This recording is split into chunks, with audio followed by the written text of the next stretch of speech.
নমস্কার, আশা করি সবাই ভালোই আছো। তাহলে আবার নিয়ে এলাম গল্পের একটা ঝুলি, গপ্পের ঝুলি বলা যেতে পারে, বা অনুভূতির ঝুলি। আজকের অনুভূতির নাম তুই আমাকে চিনিস। এই কথাটা কম বেশি আমরা রাস্তাঘাটে প্রত্যেকেই শুনেছি।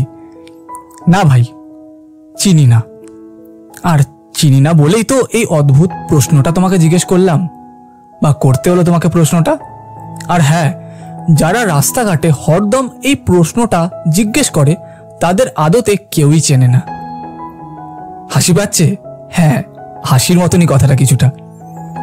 তাই তোমার মনের অজান্তেই যদি কখনো এই রকম কথা মুখ ফসকে বের হয়ে যায়, তাহলে এই গল্পটা বা এই অনুভূতিটা শুনতে শুনতে একটু লজ্জিত হতেই পারো। এই কথা বলার মধ্যে কোনো পাণ্ডিত্য নেই, হালকা নির্বুদ্ধিতার পরিচয় আছে বইকি। তাই তোমার আশেপাশের কোনো পরিচিত জনের মধ্যে যদি কেউ এই ধরনের বচন দেওয়ার অভ্যাস থাকে, তাদের বুঝিয়ে সুঝিয়ে পরিবর্তন করো। বা যদি দেখো সে বুঝছে না, তখন সেখান থেকে সরে পড়ো বা একটু দূরে থাকো। আমি খেয়াল করেছি প্রায় কিছু জায়গায় মানুষ এই কথাগুলো কম বেশি বলে থাকে।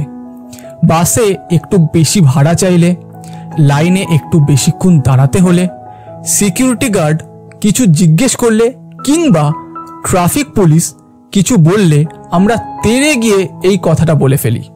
আসলে আমরা মনে করি আমাদের সামনের মানুষটি আমাদের প্রাপ্য সম্মানটুকু দিচ্ছে না। এই জন্যই কিন্তু আমরা ওই কথাটা কম বেশি বলে থাকি যে তুই আমাকে চিনিস। কিন্তু আমরা যদি একটু বিচক্ষণতার দিক থেকে দেখি বা একটু চিন্তা করি, যে তাহলে বুঝতে পারবো যে সামনের মানুষটি শুধু তাদের ওপর অর্পিত দায়িত্বটুকুই পালন করছে, এর থেকে বেশি কিছুই না।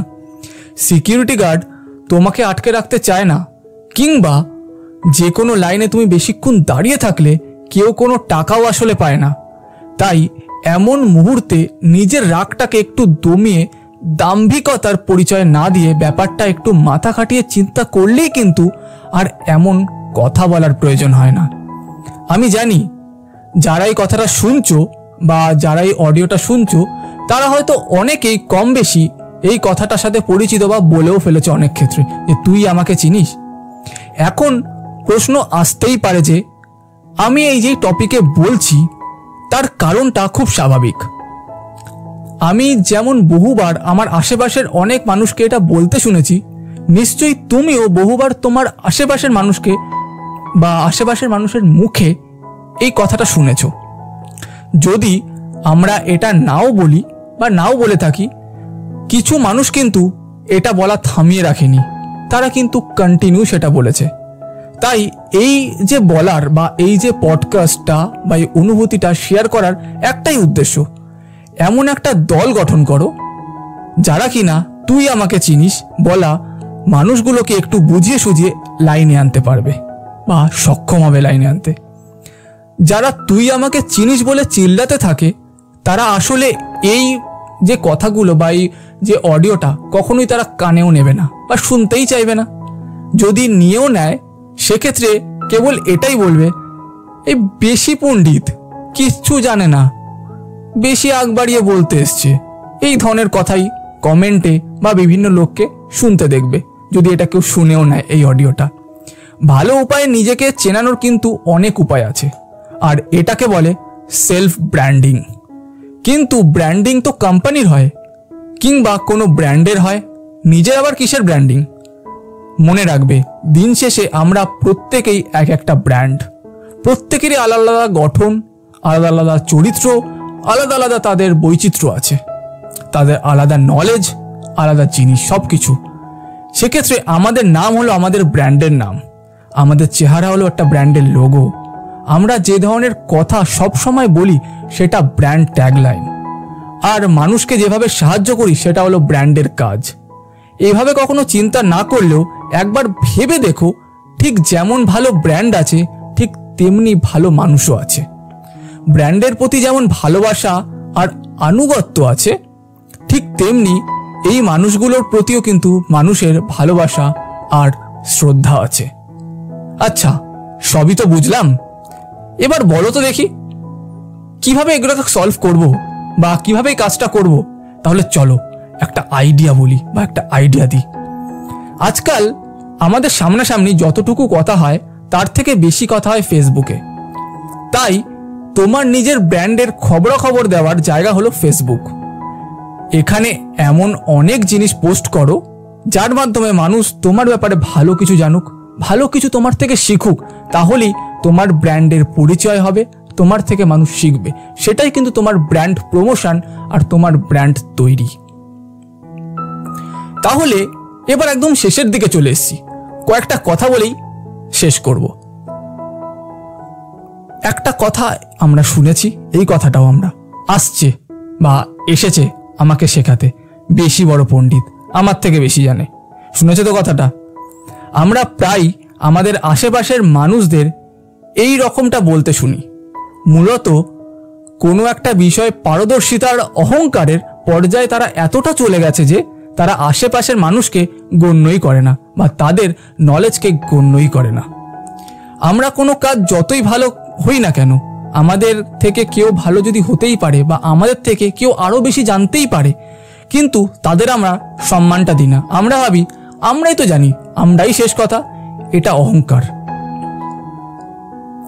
একেবারে নতুন কেউ আমাদের কিছু শেখাতে গেলে তাকে এই কথাটাই আমরা বলি, এসেছে আমাকে শেখাতে, আমার থেকে অনেক বেশি জানে বলে নিরুৎসাহিত করে আসলেই তোমার অনেক শেখার প্রয়োজন আছে। আমি এখানে নতুন করে আর কিছু শেখাতে চাই না, শুধু চাই তোমার আশেপাশে এরপরে যদি কাউকে এমনটা বলতে শোনো তাহলে তাকে পরে একটু কোনো সময় বুঝিয়ে বলো এই পুরো ব্যাপারটা। হয়তো বুঝিয়ে বললে সামনের লোকটা নিশ্চয়ই বুঝবে। আমার এই কথার যে জিনিসগুলো সেটা হয়তো অনেকেই বলে থাকবে বা অনেকেই বুঝে থাকবে, খেয়াল করে থাকবে। হয়তো আমরা যখন বন্ধুরা মিলে গল্প করি তখন মাঝে মধ্যেই আমাদের বন্ধুদের মাঝখান থেকে কারো না কারো মাথায় বেশ কিছু চমৎকার আইডিয়া আসে, কিংবা মাঝে মধ্যে বন্ধুদের আড্ডায় কোনো বন্ধু হুট করে নতুন কিছু বেশ আনন্দ, আগ্রহ আর উদ্যম নিয়ে বাকি বন্ধুদের সঙ্গে শেয়ার করতে চায়। কিন্তু ঠিক ওই সময় আমাদের মতো কোনো এক বন্ধু সেই আনন্দ, আগ্রহ আর উদ্যমের সরাসরি জল ঢেলে দেয়। কারণ সে এটাই বলে, এটা তো আমি আগে থেকেই জানতাম, এটা আর নতুন কি। হতেই পারে সেই বিষয়টা তুমি জানো, হতেই পারে ওই ব্যাপারটা তোমার জন্য নতুন নয়, অথচ অপর পাশের মানুষটা কতখানি আগ্রহ আর উদ্যম নিয়ে সেটা বলছে বা তোমাকে শেখাতে চাইছে বা তোমাকে জানাতে চাইছে, সেই বিষয়টা শেয়ার করলে কখনো কি ভেবেছো? কেবল এই ধরনের দাম্ভিকতা মাখা মন্তব্য আর প্রত্যুত্তর এড়ানোর জন্যই এখনকার মানুষজন আইডিয়া শেয়ারিং থেকে দূরত্ব থাকে বা বিরত থাকে। মনে রাখা উচিত যে মহৎ মানসিকতার অধিকারীরা আইডিয়া নিয়ে কথা বলে, মধ্যম মানসিকতা বিশিষ্ট যারা, তাদের আলোচ্য বিষয় হলো ঘটনা, আর নিম্ন মানসিকতার অধিকারীরা কথা বলে মানুষ সম্পর্কে। এটা আমার কথা না, এটা এলেনার রুজভেল্ট বলে গেছে। তাই এখন থেকে এটা তো আমি আগেই জানতাম, কিংবা এটা তো আমি পারি বা আমাকে শেখাতে এসছে, এই কথাগুলো থেকে একটু এড়িয়ে থেকো। বরং সেই আইডিয়ার প্ল্যানগুলোর প্রশংসা করো। তাদের আইডিয়া শেয়ারিংয়ের অভ্যাস করতে উৎসাহিত করলেই আমাদের সবার নিজেদের মধ্যে আইডিয়া শেয়ারিংয়ের অভ্যাসটা গড়ে উঠবে। কারণ তুমি যেটা জানো, সামনের মানুষটা হয়তো সেটা নতুন শিখেছে, তাকে তুমি উৎসাহিত করতেই পারো। আর সেটা কিন্তু তোমার একটা আলাদাই জিনিস। আমি একটা জিনিস মনে করি, কম বেশি বা জিনিসটা আমি ভাবি, যদি তোমার মধ্যে নলেজ থাকে বা তোমার মধ্যে জ্ঞান থাকে, তাহলে সামনের লোকটা যেটা তুমি জানো সেটা যদি করে, তাহলে তুমি তাকে কিন্তু কংগ্রাচুলেট করবে বা উৎসাহিত করবে। কিন্তু তুমি যদি সেটা না জানো, তোমার মধ্যে অহংকার বা ইগো তৈরি হবে। তখন তুমি বলতেই পারো এর থেকে অনেক ভালো জিনিস আমি জানি। না, জ্ঞান দ্বারাই কিন্তু সবকিছু অর্জন করা সম্ভব। জ্ঞানী হওয়াটাই খুব দরকার, লোকের সাথে অহংকার করে নয়। তাহলে এই ছিল আজকের অনুভূতি। তুই আমাকে চিনিস, আশা করি তোমাদেরকে জিনিসটা ছোট্ট গপ্পের মাধ্যমে বোঝাতে পেরেছি। কেমন লাগলো নিচে কমেন্টে জানিও। তাহলে আর বেশি সময় নেব না, তাহলে দেখা হবে আবার নেক্সট উইকে। তাহলে আজকের মতো এই পর্যন্তই, নমস্কার।